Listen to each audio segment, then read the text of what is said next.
Hello, and thanks for listening to the Blue Collar Leadership Podcast today. So, today we're halfway into my Blue Collar Leadership and Teamwork series, and I've interrupted it a few times with some special guests. And today I'm going to interrupt it here halfway through the series with a very special guest, my wife, Rhea. And she's just written a great new book this year. I'm really excited about it, and she is too. So, I'm happy to have her on to talk about it. The title of this book is her new book is The Ladder of Influence, and the subtitle is 5 Steps for Climbing to the Next Level and Beyond. So welcome to the Blue Collar Leadership, Rhea. Thanks. I'm so glad to be here. You excited about this book or what? I am. This is one of the things I'm just really excited about because it kind of gives us a structure on how do we get more influence. So excited to talk about that. Well, just give me an overview of whatever you want to share at the moment as we get going before I start diving in and asking you some questions about it. Well, to me, influence is one of those things that we all want influence. We all at some level need influence. We want to influence people at work. We want to influence the people around us. We want to influence the people at home in our personal lives and personal relationships. And it's critical, right? Influence and the ability to influence people is critical skill in life, but no one really talks about, or at least no one in my career or none of my college courses or anything like that, no one ever talked about how to influence people.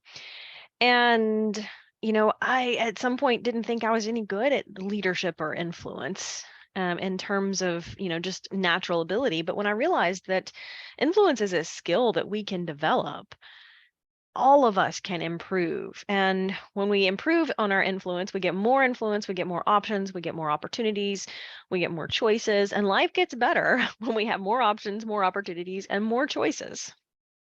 So who'd you write this book for specifically? I really wrote this book for that person who's never necessarily studied leadership at a deep level, or that person who has read some leadership but doesn't necessarily know how in a practical way to apply the principles of leadership and influence to their life. So in this book, I start with just the very foundational concept of what influence is and why we want it. But then I also go into what I call the ladder of influence and how to climb the steps on the ladder of influence so you increase your influence as you go. And then in several of the chapters, for each step of the ladder, I include both a personal and a professional application. So kind of a checklist of here's how you apply this principle at work. Here's what it would look like to apply that at home. So really both the principles that someone can learn from, but also some tips and some practices and some application both at work and at home, because I think that helps us. When we know what it looks like to apply it, it's easier for us to do and apply the principle. Okay, so I know when I read it, helping you proof it and edit it, I was really liking this book. So the first thing I'd like for you to do, and also just share with my audience, my regular listeners, that I highly encourage you to get you a copy of this book. It's gonna help you paint, give you a mental picture of the big picture of why you need to read all these other books that I'm always talking about, my books and Rhea's other books. This book is really that provides that big picture concept to you, so to help you learn how to grow and how to use other books and why you need to use other books, and then also it's got the competency component. But before we kind of talk more about any of the steps in depth, Rhea, just walk the people up the ladder real quick. Walk the listeners up. Just tell them what the 5 steps are. Sure. So I use the framework as a ladder because it's clear there are different degrees of influence and different ways that we can influence different people. And I use the framework of a ladder because the degrees of influence stack on top of one another. So starting at the very bottom, the first step really on the ladder of influence is control of self. Because if you don't have control of self, if you're not able to be proactive, you lose influence with other people. So the way I describe this is if you've ever lost your temper and yelled at someone and expect them to like and trust you more, or maybe you've been on the receiving end, someone gets mad and blames you for something and you thought, man, I like you a little bit more now that you yelled at me, right? That never happens. So a lot of times we don't realize that when we're not able to be proactive in the moment and have control over ourselves, over our emotions, over our choices, over our habits, then that can cause us to lose influence with some people. So that's the bottom level. And the second step is what I call the character development, because as time passes, your character is either going to strengthen or weaken relationships, because who you are inside as a person, your character, is going to influence other people either positively or negatively. And every interaction you have based on your character, you're either building influence and trust in the relationship, or you're decreasing trust in the relationship. So, for example, you generally would have more influence with your spouse than you ever would with someone you've just met, unless you have a bad relationship with your spouse, and then you may not have a lot of influence with them either. So the third step is competency. So, for example, if you're really great at your job and you have a reputation of being skilled or being an expert, maybe you've been there for many years and you know how to do the job really well, you have a degree of influence with someone who comes to you for help at work. Or maybe you are, self-employed, but you are an expert in your field, in your niche. That's going to come with some influence based on your competency, your skills. The fourth level on the ladder of influence is commitment to developing others. And this is someone who is a trusted mentor, who's poured into someone else, because that requires some sacrifice, but it brings with it influence. And then the fifth level is the contribution of service over time. And at this level, this step on the ladder of influence, we have poured into people and developed them for so many people for so long that we reach at the highest level on the step of the ladder of the influence. So you move to a higher degree of influence as you climb higher, and you can't just jump to the top step, right? No one can just decide to wake up tomorrow and say, "Oh, I want to be known as a with a legacy of contributing to other people." You have to start climbing from the bottom. All right. So that's some good stuff. And for the listeners also, you formatted this book the way we format most of our books today, with 30 chapters, 3-page format. So it's easy reads. It's full of gold. I'm telling my listeners right now, it's full of gold, because when I read it, it was hard for me to edit it because it was so good. It made me think so much. I kept having to pause and think, and I'm trying to just read the book and edit and look for typos or missing letters, that sort of stuff, or extra words. And I mean, it was fun to read it, but it was hard to edit it because I was more reading it than editing it. So I'm excited to see you share this book, all around the country and beyond. So I want to ask you, just reference you to page 2 in the book. I'm gonna just read a quote there and a little bit of it from a quote from Dale Carnegie. It says that you have in the book. It says, "Influence is ultimately an outcropping of trust. The higher the trust, the greater the influence." And that's from Dale Carnegie. And on that page 2, you say, "The ladder of influence provides a powerful yet simple framework to help you realize the practical steps you can take to increase your influence with people around you, friends, family, followers, coworkers, your boss, team members, community members, children, spouses." And you say maybe even ex-spouses too. And then you say there are 3 truths you must know. So Mhm. can you share about those 3 truths? Sure. I think it's critical to understand these three truths as we go into a conversation about increasing influence. The first thing, number one, you cannot change anyone but yourself. And so much of the time I meet people who want to improve a relationship at home or at work. Maybe it's improving a relationship with their teenager, or maybe it's improving the relationship with their boss. They want more influence with the person who's, determining their pay increases, right? That's normal. But so many of the time I meet these people and they want to spend all their time blaming a lack of influence in the situation on someone else. And that, number one, it just breaks my heart, because as long as we're blaming someone or something else for our circumstances and situation, we're never going to do anything to fix it, because we're blaming the other person. And we're also giving away our freedom to try and improve it.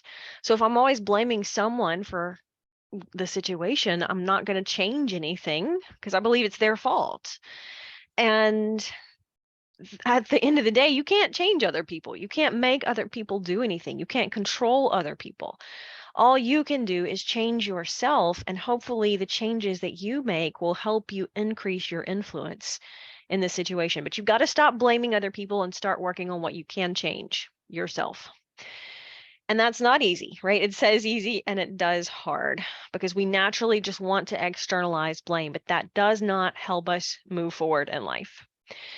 The second thing that I want people to know is there are going to be people that you cannot influence because they don't share your values.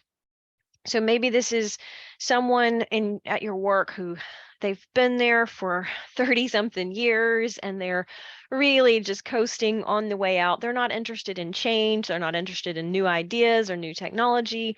They don't value growth. They're kind of just really coasting on the way out, and they don't value change. So if you value change, you're going to have a tough time increasing your influence with them at any level. So there are going to be a few people that you just simply cannot influence. And, at the end of the day, don't blame them and don't hate them, don't fight them. They're just going in a different direction in life. And at the end of the day, they get to choose the path they travel. So it's important for us to realize, yes, there are a few people we cannot influence, but if we stay true to our course and keep climbing the ladder of influence, sometimes we might gain influence with that person just because we refused to give up, right? Staying positive and staying on track. And then number 3, you actually never get to stop climbing because you're always going to be at different places at different times in different relationships on the ladder of influence. So you might be at the 4th step in one relationship and you're mentoring somebody that you know in an effort to give back. And then you meet someone new tomorrow and you're starting at the bottom of the ladder of influence with that new relationship because you're just developing trust and influence in that relationship. So all 5 steps, you're going to be striving to climb at different levels at different times with different people. And just like a real ladder, you can't skip steps, right? You have to start at the bottom and climb diligently. That's good stuff, Rhea. So those 3 truths in a recap: you can't change anyone except yourself. Mm-hmm. There will be people you simply cannot influence, and you never stop climbing. Mm-hmm. So That's true. That's some good stuff, Rhea. So I want Well, you to talk about. Go ahead. I was just going to say, you're biased. You're married to me. Absolutely, I know how good you are. These other people don't really know, but I'm trying to help them understand. I've been with you 23 years. I know you're a rock star. I also Oh, know I'm the okay. backup singer, right? Okay. You the main attraction. I'm the sideshow. A lot of Sure. people already know that. They just didn't know that I knew that. But see, now my audience knows. I know what they know also, if they know you. So I'm gonna jump over to page 10. I'm just picking out certain things for you to talk about and expand on. Obviously, can't talk about the whole book. Probably take 10 or 12 hours to talk about the whole book.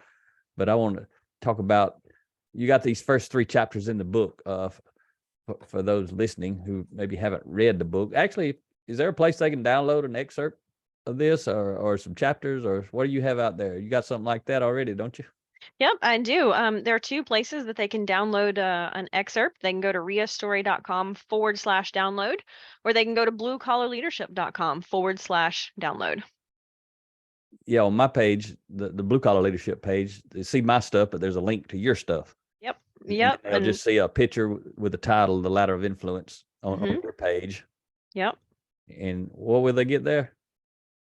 They'll get an excerpt of the first couple of chapters.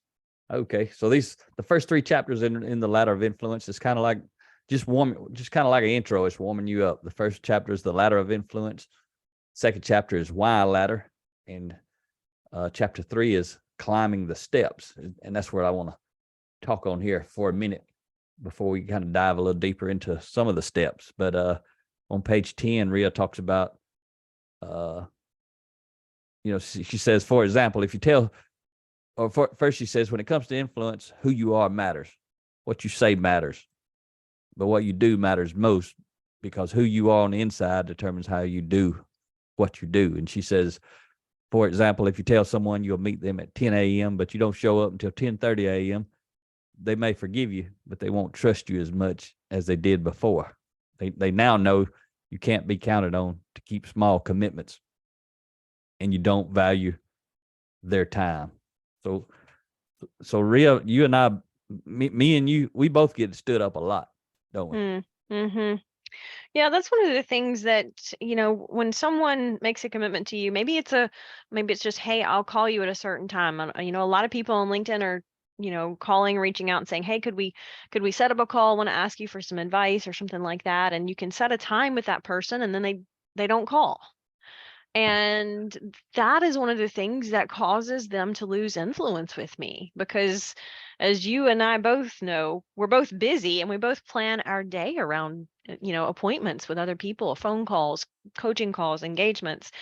And when someone doesn't value my time or their time at a high enough level to honor the commitment they make, that's going to cause them to lose influence with me pretty quickly. It's very rare that I offer a second opportunity to do that, particularly if there's no relationship there already. If it's someone I'm just meeting. Yeah, that's painful. We both deal with that far too much. It's pretty sad actually that's the integrity of the majority of people is that they don't keep commitments. They don't mind making them, but that they don't want to keep them. So they do lose a lot of influence, right? If they're doing that with us, they're doing that with a lot of other people too. I'm Sure. sure. So in the second page of that chapter, you say someone who's climbed higher on the ladder of influence will have higher standards relative to integrity, respect, and influence in relationships than someone who has not climbed as high. What do you mean when you say that? Well, someone who's climbed higher relative to the ladder of influence is going to have, higher standards because they have developed their character to a greater degree. And so what I mean by that is, for example, if you're 15 years old and you tell your best buddy, hey, I'll call you later. Probably even if you forget, you probably are losing a little bit of trust and influence, but there's not a high expectation there at that age for that relationship, right? But someone who has grown and maybe they're in a professional environment and they have developed their character to a higher level, then there's going to be a higher expectation. So anytime we've climbed higher on the ladder than someone else, we're going to have higher standards relative to character and development and respect, particularly with relationships that we have a lot of time invested in. And it's sort of like being tall enough to see over the fence. I like that analogy. And Yeah. someone else is not able to see why it's as big a deal. But for someone like you or me, then it is a big deal when someone makes a commitment to have a phone call and doesn't keep it. It doesn't mean they're bad people. It's just that they don't know what they don't know about how much influence it's causing them to lose, or they don't have the character to care, which in either case means they haven't climbed as high on the ladder of influence. And there again, doesn't mean they're bad people. It just means a lot of times we haven't grown to a level that we see that the little things are the big things with people. And when it comes to influence, everything matters. That's absolutely true. So that's some great points you're making there. So at the end of that chapter, on page 12, the last paragraph in there, you say, there are no shortcuts when it comes to influence. If you haven't truly started at the bottom of the ladder of influence and climbed the steps based on your control of self, character, and competency, which are the first three steps, character development, competency development, it will quickly become evident to those who have. You won't be able to truly influence others who have a high degree of character. So why can't we influence people with higher character than ours? And sometimes we can. So why can't we sometimes? And then other times, why can we? How are we able to? Well, it's just like if let's say someone is not able to control themselves, for example. Let's say someone you work with always has a bad temper and they're always blowing up when something goes wrong at work every single time. And it's known, right? Everyone in the workplace knows that when this person has something that goes wrong, they're going to lose their temper, they're going to get mad, they're going to yell, maybe they throw things. I don't know. But you're the type of person that even when things go wrong, you've learned to be proactive and say, you know what? I might feel like throwing a temper tantrum, but that's not going to help me find a solution. So let me, be proactive, put those emotions to the side, and instead of responding based on how I feel, the anger of the moment or the frustration, let me be proactive and find a solution. So if you're the type of person who can be proactive, you're that person who is not able to be proactive is not going to be able to influence you very much in that situation, because you're just higher on the ladder of influence relative to control of self.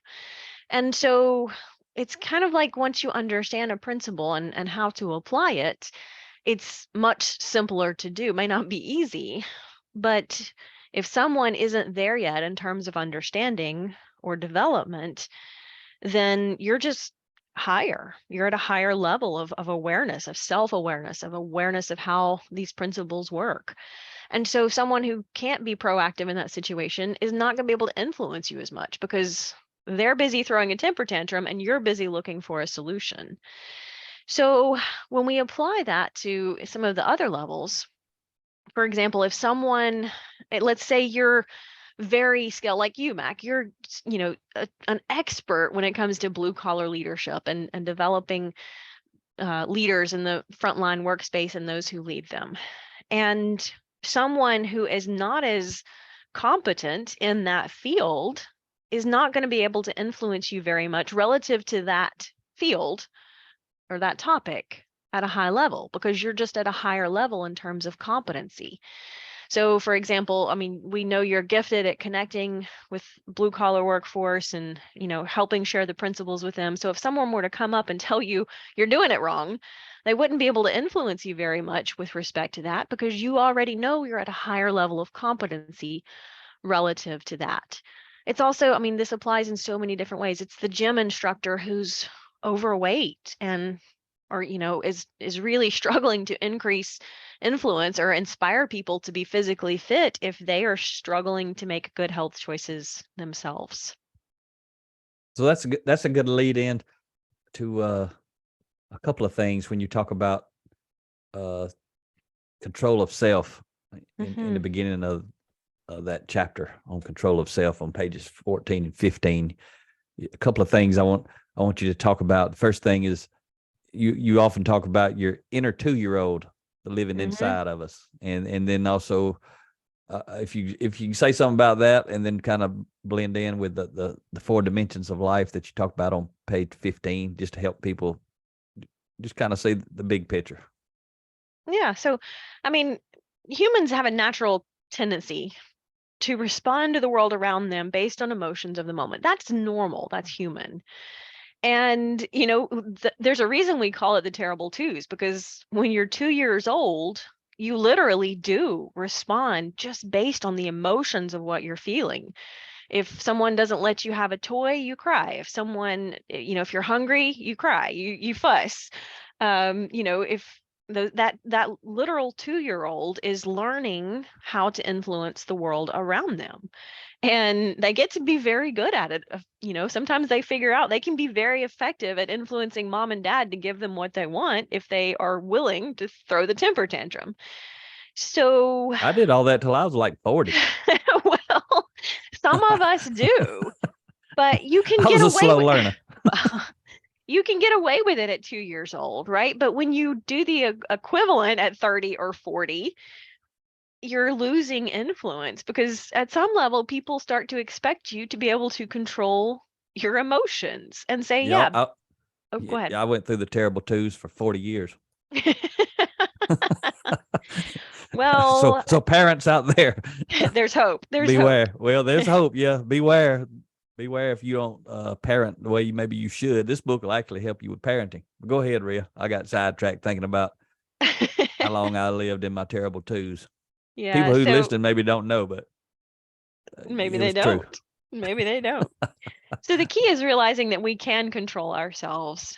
And when we do, we climb higher on the ladder of influence. Now, none of us are going to be perfect, right? We all make mistakes. We all are going to get it wrong. There are going to be bad days, but the more often we get it right, the more we can increase our influence. And this concept applies in all four dimensions of life. So the four dimensions of life, number one, the heart dimension, right? This is our spiritual or faith-based dimension where we choose our values. And then number two, the head dimension. This is our emotional intelligence, our personal growth, our thoughts. The health dimension, which is our physical body, our environment around us. And then number four is the social hierarchy dimension, or the relationship area where we see the impact of our influence with others. So control of self is related to all of them. The health dimension, for example, again, that personal trainer who's not in shape is going to struggle to inspire his or her clients to really work hard because obviously they haven't developed enough control of themselves in that health dimension. The head dimension, emotional intelligence, personal growth, if you have not grown and developed yourself and your ability to develop your emotional intelligence, you're not going to have as much influence with someone who has. Spiritual or faith-based, there again, if you have a very deep spiritual journey and you've really been intentional about your faith and your values, you're not going to be able to, and you're someone who does not have that is not going to be able to influence you at a high level. And there again, it doesn't mean someone's bad. It just means either they don't value it or they haven't developed enough awareness to realize it matters. So the interesting thing is that the choices we make in those first three dimensions, head, heart, and our health dimension, those are impacting the influence that we have in our social hierarchy dimension, the relationship area, right? The choices that I make physically can impact my influence. I mean, if someone stops by at your house and your house is a mess, they might be thinking, well, gosh, is it always a mess, right? And so that's one reason we scramble around and clean up when company's coming. Mm. But it's interesting because we realize at some level that a cleaner house, a nicer picked up house makes us look better. So we might run around and try to pick up the house. We might not care. And, or maybe we just are saying authentically, hey, this is how I live and that's okay. But just realizing sometimes these choices are impacting us. Sometimes we don't realize it. That's just a good example of most people can relate to cleaning the house when they know company's coming, right? Yep. Go ahead. Well, I was just going to say, I had mentioned what the first three chapters were, and you talked earlier about the 5 steps. Mm-hmm. And I just want to let the listeners know right now what I'm doing is each one of the steps. You've got 5 steps, and you've also got 5 chapters for each step. And so what we're doing, what I'm leading you through, is just to kind of give the audience, the listeners, a kind of a preview of the 5 chapters related to control of self. So what Rhea's just been talking about and expanding upon is the first step, influence based on self-control. That's the first chapter related to that step. So I want to talk about get Rhea to talk a little bit about the second chapter related to control of self. And that chapter is actually chapter 5, but it's the second chapter related to that step. And it's titled Climbing to the First Step. And so we're kind of going to give you the audience a kind of preview of these 5 chapters related to the first step. But then what you'll know if you read the book, there's 5 chapters kind of with the same title, but related to the different step for each step as you go. So like this one, we just got done doing the first step, influence based on control of self. The next one is climbing to the first step, then the first step at home. Then the next chapter is the first step at work. And then it's mastering the first step. And then we move into the second step. And we ain't going to get too deep into the second, third, fourth, and fifth step. But I just kind of want to give you an outline, give you a feel of how this book kind of flows. So it's really good. I think Rhea did a phenomenal job on the way she outlined this book and created the format and everything. So climbing to the first step, Rhea. And again, we're still talking about control of self at this moment. And on page 19, you introduced the reader through an illustration you have there on the page called the choice cycle. Mm-hmm. So talk about that, kind of try to paint a mental picture for those who can't see it, who don't have the book at the moment. But what is that choice cycle? What's the purpose of that? Well, Stephen Covey in the 7 Habits of Highly Effective People talked about, when something happens, human beings have the freedom to pause and choose their response. So when something happens, there's a stimulus, we have the ability to pause and be intentional with how we respond. So I really wanted to drill down that concept a little deeper. And so I've kind of got a 5 section wheel, if you want, just a big circle that's divided into 5 equal parts. And the first part is stimulus. Something happens. So let's say I burn myself cooking. And so that's a stimulus, right? I burn myself cooking, burned on the oven. And so the second part of that cycle is the beliefs, the thoughts or the stories. So I could say, the thoughts or the story I tell myself was, man, it's the stove's fault for being too hot. Right. And that's going to cause me to move to this third step in the cycle, the feelings, instinctive emotions. So if I'm telling myself, man, it's the stove's fault, I'm blaming the stove for being too hot, it's the stove's fault, then I'm going to be mad at the stove. And then that might cause me to make a choice, an action or behavior to, kick the stove, like bad stove, right? And then the next or the last step in that cycle would be the impact on circumstances. I now have a broken toe from kicking the stove, right? So that's an example I'm of sure someone's done that before. I'm sure someone You, has. until you got to that, the listener might have been thinking, "What in the world is Rhea talking about? That's what you were Burning a thinking. stove and blaming a stove?" But I guarantee you, people have hurt themselves on some kind of object that's Yep. not another human being or an animal, just an object, and then they get mad and hit the thing or kick the thing. And go ahead. Yep. I'm just helping the listeners understand. We, y'all, us, human beings, we do this. It sounds crazy right now, just listening to it calmly. But we've all done something like that. Go ahead, Rhea. So that's an example of a choice that was negative, right? A choice that was reactive. It didn't serve us. So let's use that same scenario, same stimulus. I burned my hand on the stove. The beliefs that I have, the thoughts and the story I tell myself is, wow, I should have been more careful. I should have had a bigger oven mitt. I should have been using the oven mitt.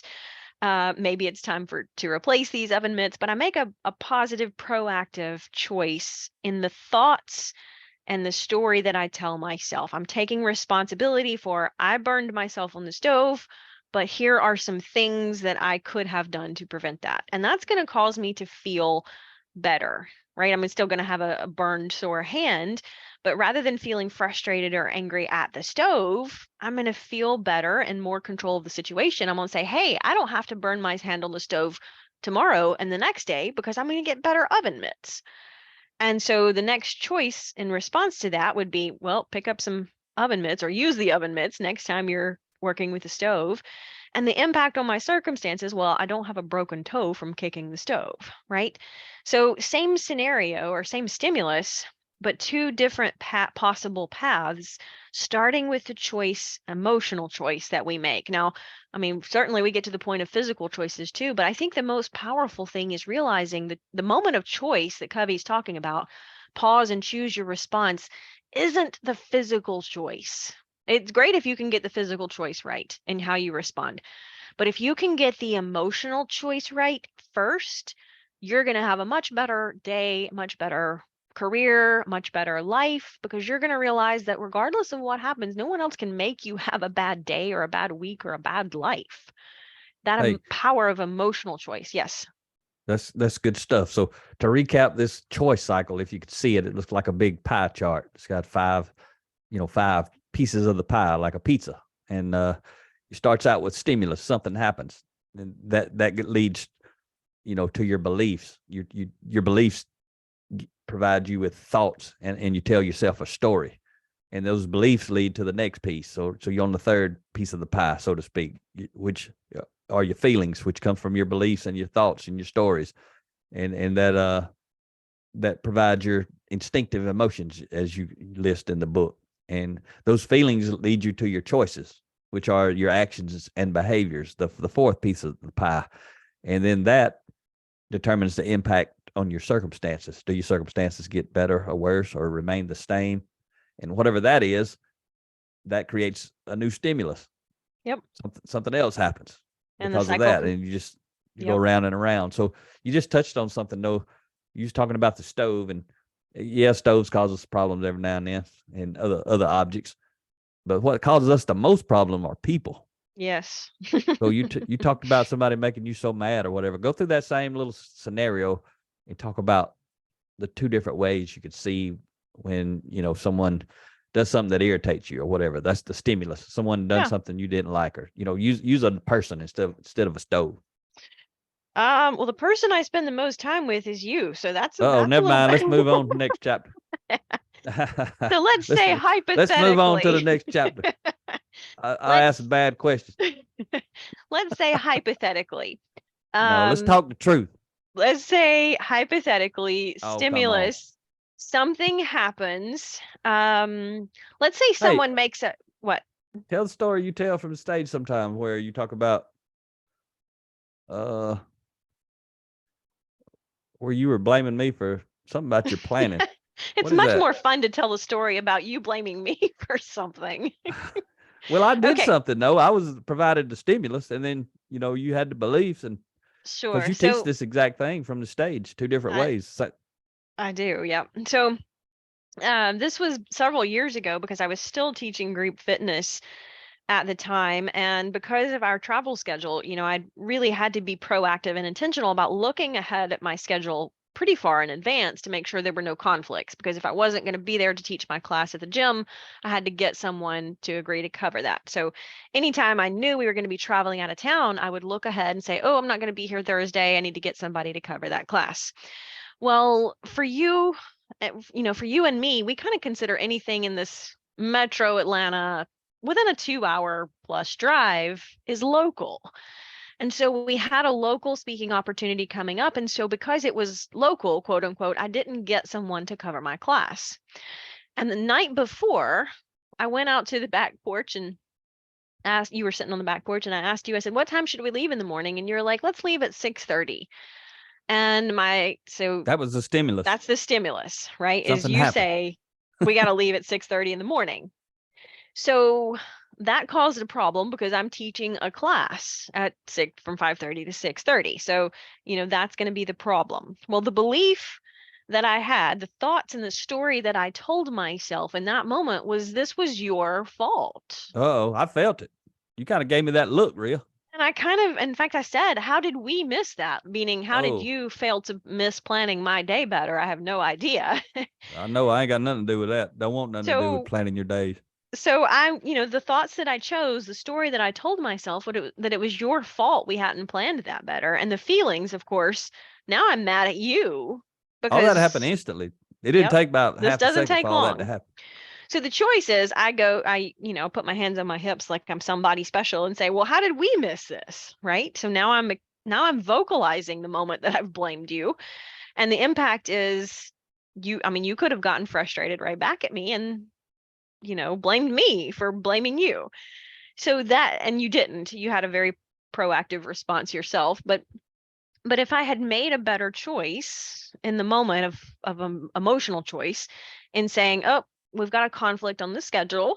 And if I had chose a different thought pattern, a different story to tell myself, well, it's my schedule and I'm in control of it, then I would have felt like, oh, I'm responsible. I would have made a different choice with vocalizing how to resolve the conflict, and I wouldn't have blamed you, and you wouldn't have felt blamed. So that would have been an opportunity I could have increased my influence instead of decreasing it, as I'm sure I did. Now, you were too kind to point that out. But I share that example because it's easy to see the moment we start blaming other people instead of taking responsibility. Yeah, it might feel good, but it doesn't help us move forward. I still had the conflict, right? I still had two places to be and only one of me. And we worked it out. At the end of the day, we just figured out you could meet me up there and that would save us 15 minutes and it was fine. So just an example of how blaming you though doesn't help me solve the problem. That's right. So for my listeners, my raving fans out there, they just need to know I still love you. It's gonna be all right. They also need to know how y'all like that, listeners. She was gonna talk about me, but I used my influence and let her talk about her instead. How you like that, Ria? since, since since I couldn't get out of it and get you to stop, I just said, okay, let's talk about you instead of me. See how easy that is? It is Leadership's easy. influence. It is influence. Yep. All right. So that was too good. Okay. So the first step at home, and you got the first step at home, the first step at work, and again, mastering the first step. That's the 3 chapters we still going to touch on right here. But there's chapters just like this for every one of the steps that you go through. Just helping the listeners understand that. So you got a quote at the top of page 22. It says self-control is one mark of a mature person. It applies to control of language, treatment of others, and the appetites of the body, by Joseph B. Worthland, I think is how you say that. But you got a checklist, and I think you got a checklist in every one of these chapters. Mm-hmm. For home and work. You got Right. kind of a checklist. So touch on some of those, any of them you want to. Some of your bullet points at the end of this first step at home, so the audience can understand kind of where you wrap up the first step at home, what that means. Yeah, so there again, just some practical ways or some examples of what this would look like to apply this principle at home. So Control of self at home. control of self, right? So being physically able to control our choices, our habits, our physical choices, having control of our emotions. So what does that look like at home? So first and foremost, I think is always important, as I say, the first thing when I have control of self and I'm able to demonstrate that, what that looks like is I have a personal growth plan. I'm consistently developing myself on a regular basis. Now, whether that's reading a paragraph a day or a book a week or listening to a podcast every day as you drive to work, whatever it is, I have a plan and I'm consistently developing myself personally, developing my mind, the way I think, developing and growing who I am as a person, raising my level of self-awareness. So that's the first thing. What that looks like to have control of self is I have a plan to help me grow. And then, the next couple of steps talk about, well, am I consistent about applying what I'm learning? Am I working on resolving issues? There's a couple down here that talk about I'm intentional with my physical health, eating, exercising. Yes, there can be indulgences in a bowl of ice cream sometimes, but keeping those indulgences to a moderate level, to a healthy level. So just a couple of examples of how that could work emotionally and physically. Did you say we were having ice cream after this? Nope, we've had our ice cream for the month already. Y'all see how mean she is to me? I made you a chocolate cake. Go have a slice of that. My goodness. I got to work on my influence, Real. You do. Okay. You want to share another bullet or two? You got, let's see, how many you got? 1, 2, 3, 4, 5, 6, 7, 8, 9. So there's 9 bullets at the end of this chapter. You shared a couple. You want one more before we move to the first step at work? The last one I'm just going to touch on only because you mentioned it. I keep my commitments to my spouse, my children, and my family, right? Don't make promises I can't keep. If I say I will do something, I will do it. That's going to help me increase my influence at home. It matters. It matters everywhere. Commitments. We shouldn't make and break commitments, and we shouldn't make them lightly. It's a big deal. So the first step at work, the opening quote for that chapter is, I have learned that I really do have discipline, self-control, and patience, but they were given to me as a seed, and it's up to me to choose to develop them. That's a pretty good quote. You got to open up that chapter from Joyce Meyer, and you talk about control of self at work. And you've got, let's see, 13 bullet points at the end of this chapter. So you want to hit on 2 or 3 of those before we talk about mastering the first step? Yeah. So one of the things, kind of some bullet points of what it looks like to have control of self of work. I actively can control my emotions at work. So I think, I pause, I reflect before speaking or acting in a meeting or with clients or with coworkers, right? That's control of self at work. Can I control myself when the customer or the client is blowing up and mad? And I can think of this in so many ways because we all have opportunities to get frustrated or mad when things go wrong, but it's hard, right? When a customer is blaming you for the situation, and maybe it's not even your fault, but your ability to be proactive and control your emotions in that circumstance is going to allow you to increase your influence with your boss. So, but if you choose to be reactive and, the client and customer gets mad at you and starts yelling at you, and then you start yelling right back, that's going to decrease your influence with your boss at work, your leader. I show up on time for work and meetings, right? We don't always think about that, but if I just have a track record of being right on the edge of a minute or so late for every meeting, or right on the edge, I'm supposed to be there at 8 o'clock and it's 8:01 sometimes when I actually get there, that's not instilling a lot of trust and confidence with our leader that they can depend on us, right? Because we're not demonstrating that it's important. We're saying, well, it's important that I get here, but I don't necessarily have to be prepared when I get here. Or I show up, but I'm not ready for the meeting. So that's a way we can increase our influence at work, being on time and being prepared. Good stuff. And I'll tell the audience, these 2 chapters I talked about, I got invited you to talk about some of the bullet points at the end of those chapters, but the chapter is not just a chapter full of bullet points. You've got a couple of pages of content, because again, this book's 30 chapters, 3 pages each. So each one of those chapters, you got about 2 pages of content or so. And then you got a bullet list at the end, just like a checklist for people to reflect on and think about how they're doing. And one of them there at the end, I just got to touch on it, because it says, I take initiative and give my best effort. That's one of the bullet points, checklist. And then in parentheses after that, you say, I realize if I can't be 100% committed to the team, then I should find a different team. And Yes. it's so powerful, because if you really don't like the team you're on, you're giving 80%. Somebody else really likes the team they're on, they're giving 100%. I promise you're going to get left behind by those people. Yeah, that's true. You're not going to have as much influence in that respect. You're going to lose a lot. Yeah, you can't compete. Right. Because you ain't fully committed. So that's a good tip right there, Rhea. We could talk about that for a while, but we ain't going to dive into that one. So now let's go to the 5th and final chapter for that first step, control of self. And I might have to get your permission later on, after I get done doing my 30-part series on the blue collar leadership and teamwork. Maybe me and you, or either me by myself, could do a 30-part series on this book on my podcast. What do you think, Rhea? Was that asking for permission right there? Well, everybody's listening, Rhea. They probably would like to hear me, teach on your book. I think that could be a possibility. Let's think about that. Okay, we'll have to talk about it over ice cream after a while. All right. So talk about mastering the step, and the you just share that opening quote you got there on page 30, and then I just want to talk to you about the middle of page 31. So Dan Butner says, the people you surround yourself with influence your behaviors.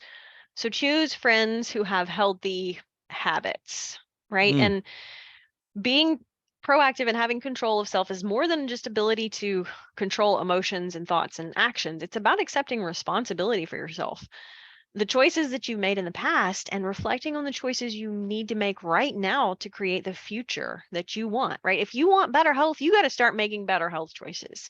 If you want more money, you got to start making better choices relative to your career. Every choice that you've ever made has brought you to where you are today, because we cannot control much of what happens in life. But in that moment of choice, every choice is either taking us forward and helping us move forward in life, or it's not. And so we have to take ownership and say, you know what, I haven't always made the right choices, but my history is not my destiny. I can start making better choices today, so I'm in a better place tomorrow, next week, next year.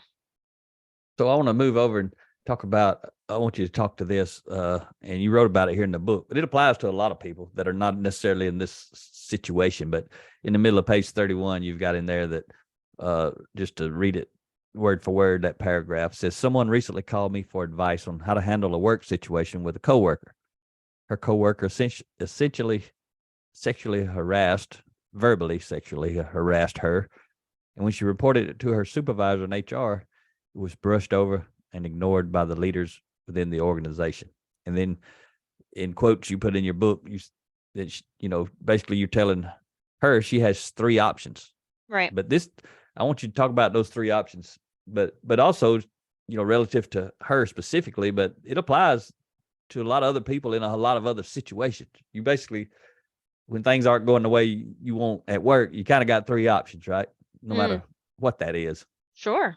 Yeah. So the three options. Number one, you can quit, right? It doesn't mean that the leadership is in the wrong, is in the right, because culture is based on leadership. And, basically, if the leadership is not supporting you and standing up for what's right, the first option is to quit. If you're like, you know what, I'm just not going to keep working here. I can't be committed to the team 100% because the leadership is not, standing by what's right. But the culture isn't going to change until the leadership does. If the leadership's not going to change, then your first option is say, hey, I'm going to find somewhere that shares more of my values. So And again, for the audience, you were giving this advice on the phone to someone you were mentoring, coaching yes. and mentoring. And yeah. but in the book, you write it out here.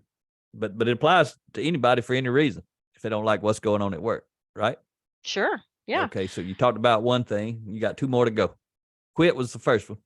The second thing is you can keep working there and you can be miserable. You can blame the leaders because they won't address it or stop, right? And that's going to make you become angry.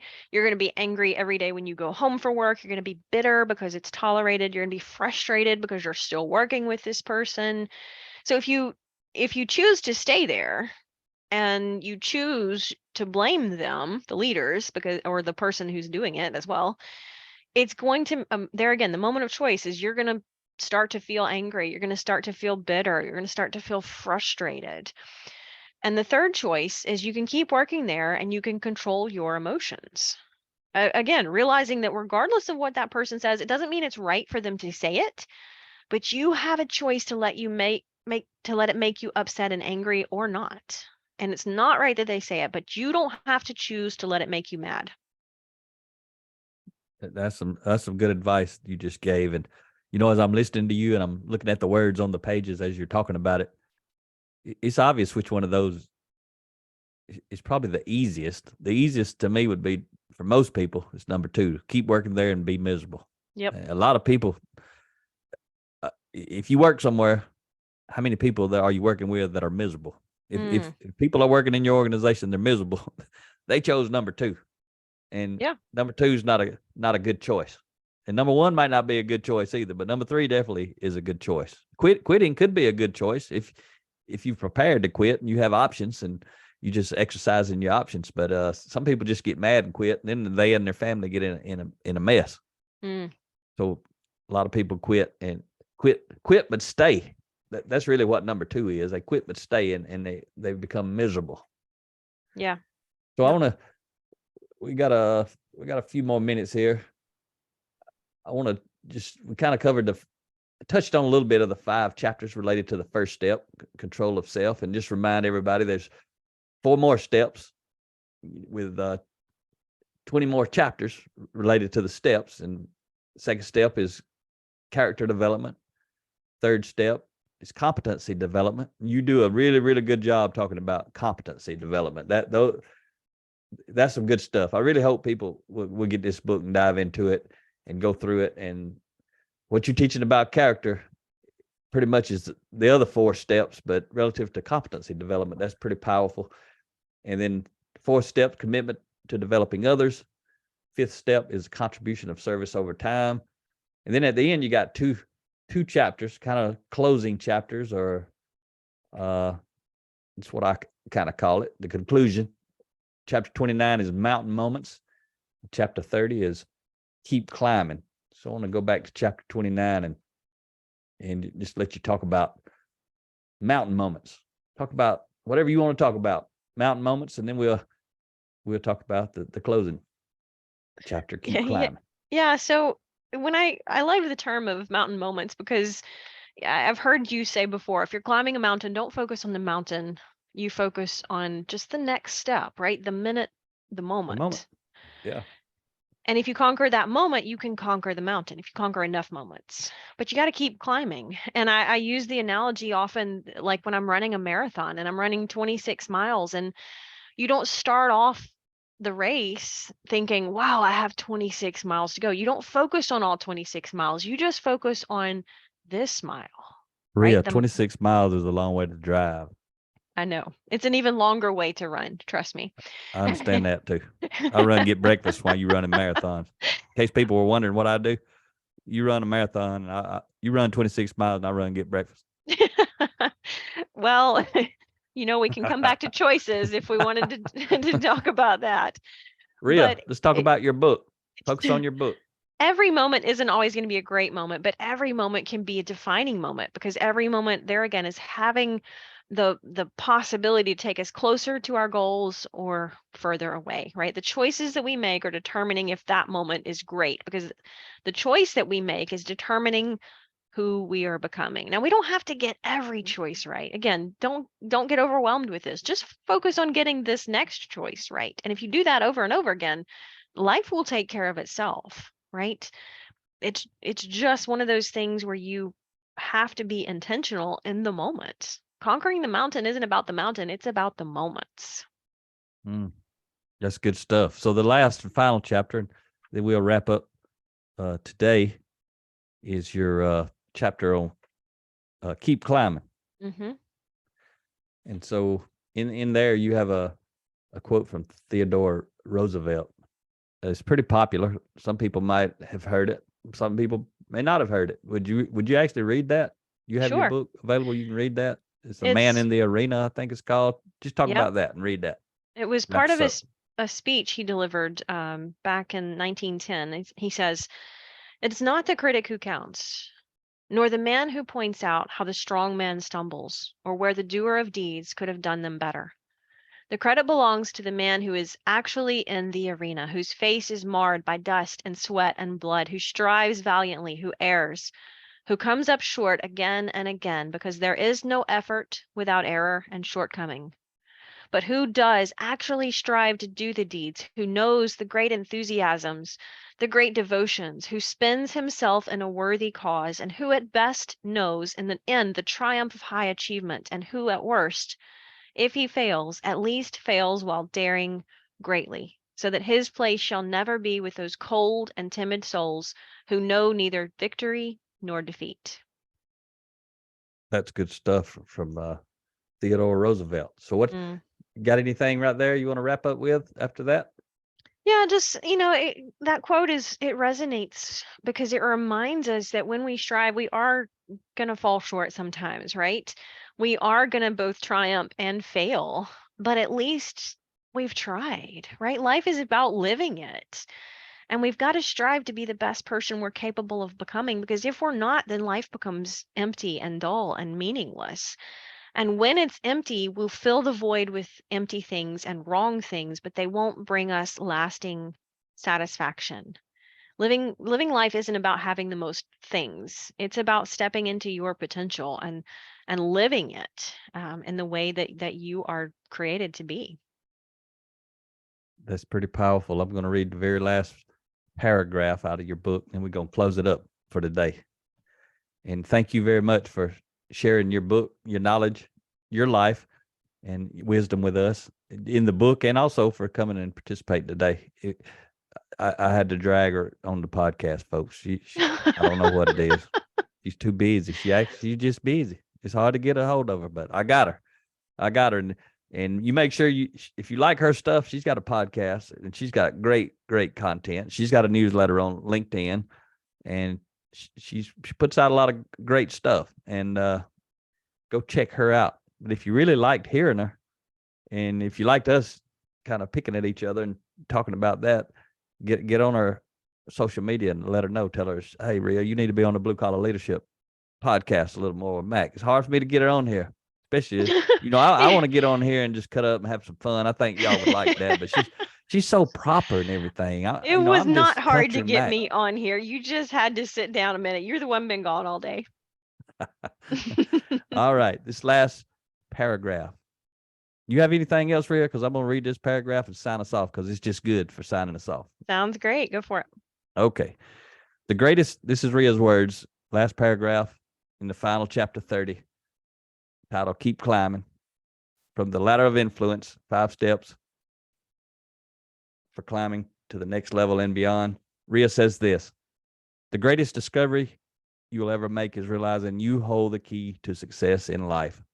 The most difficult challenge you will ever undertake is to lead and influence yourself in a way that allows you to realize it. Keep climbing, she says. That's it for today's episode.